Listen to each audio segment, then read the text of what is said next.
Some places aren't meant to be found, and some doors should never be opened. But curiosity has a way of leading people where they don't belong. Chapter 1. The journey into darkness, the wind howled through the dense forest, shaking the towering pines as if warning against what lay beyond. Mark, Emily, and Jason drove deeper into the wilderness, their truck bouncing over the uneven dirt road. The sun was beginning to set, casting long shadows that stretched like grasping fingers across the ground. "This place is perfect," Jason said, rolling down his window and breathing in the crisp autumn air. "No cell service, no noise, just us and nature." Emily shivered. "I don't know. Something about this forest feels off." Mark laughed. "Come on, it's just your city instincts. We'll all have a great time." They pulled up to the cabin, a small, weathered structure nestled between the trees.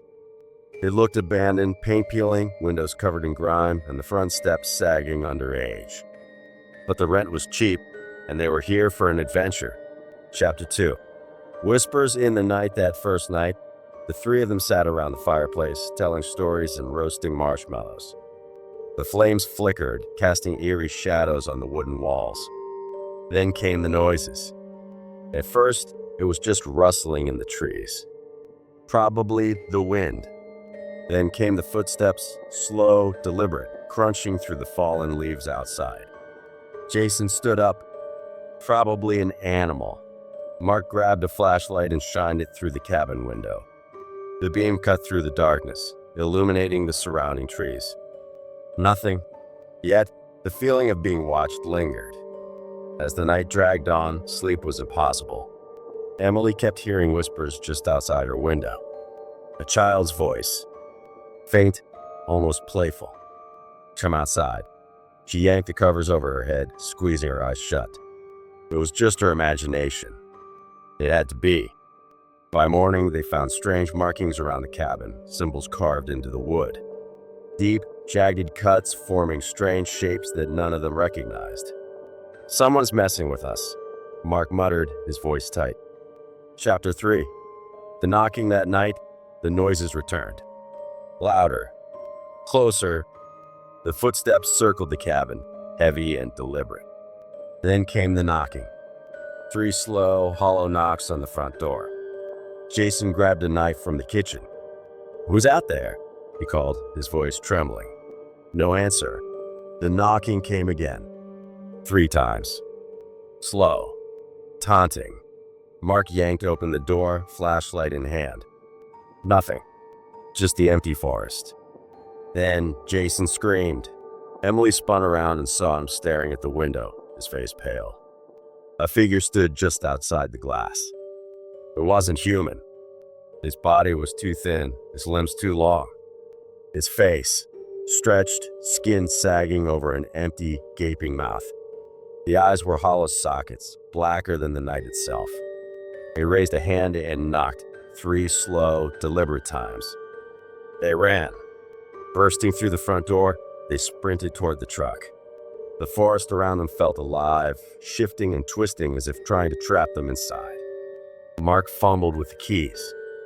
The engine roared to life, and they sped down the dirt road, never looking back. Chapter 4. The cabin secret. The next morning, they called the cabin owner. "There's no way someone was out there," he said. "That cabin's been abandoned for over 50 years. The last people who stayed there disappeared without a trace." Jason pulled out his phone, his hands shaking. He had taken a photo of the figure at the window. The screen showed only an empty cabin.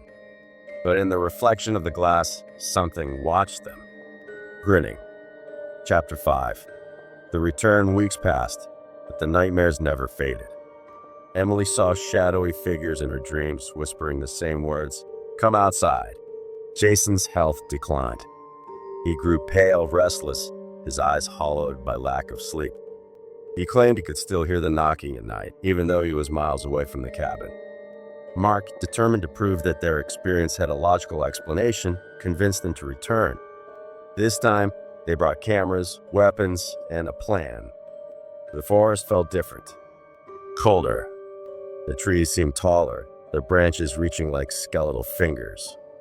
The cabin looked the same, but something was wrong. The door was open. Inside, the symbols had multiplied. The walls, the floors, even the ceiling covered in deep carvings that pulsed as if alive.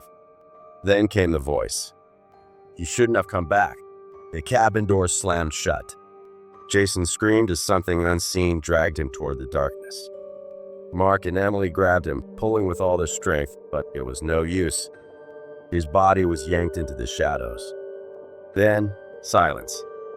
Emily and Mark ran, but the forest didn't let them go so easily. Shadows darted between the trees. Whispers grew louder. The ground beneath them seemed to shift, pulling them back. Only one of them made it out. Chapter 6. The truth behind the cabin. Emily sat in her apartment, staring at Jason's empty chair. The police never found his body. Mark refused to speak about what happened. They both knew the truth, but some things weren't meant to be spoken. One night, Emily heard knocking on her window. 3 slow, deliberate knocks. Her phone buzzed. A message from an unknown number. "Come outside." Her blood turned to ice. She blocked the number, closed the curtains, and curled into a ball. But deep down, she knew. You can't escape the cabin once it's found you. And it always finds you.